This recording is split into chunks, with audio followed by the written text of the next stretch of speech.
सामाजिक कार्यकर्ते राजबक्ष लतीफ शेख यांची अखिल भारतीय भ्रष्टाचार निर्मूलन संघर्ष समितीच्या कोल्हापूर जिल्हा संघटकपदी निवड करण्यात आली आहे. त्यांच्या सामाजिक कार्याची आणि संघटन कौशल्याची दखल घेत ही निवड करण्यात आली.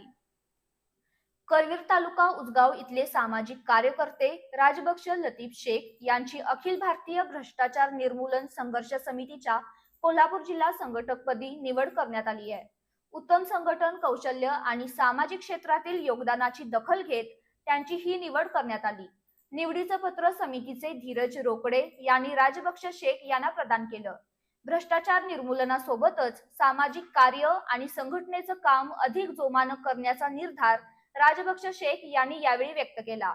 या निवडीसाठी महाराष्ट्र राज्याचे विभागीय अध्यक्ष धनंजय सराटे, पश्चिम महाराष्ट्र विभागीय अध्यक्ष कार्येश पोवार, कोल्हापूर जिल्हाध्यक्ष गणेश पाटील, जिल्हा कार्याध्यक्ष मधुकर मांडवकर आणि जिल्हा उपाध्यक्ष अनिरुद्ध कुलकर्णी यांचे सहकार्य आणि मार्गदर्शन लाभलं. त्यांच्या निवडीबद्दल सामाजिक आणि विविध क्षेत्रातून अभिनंदन करण्यात येते.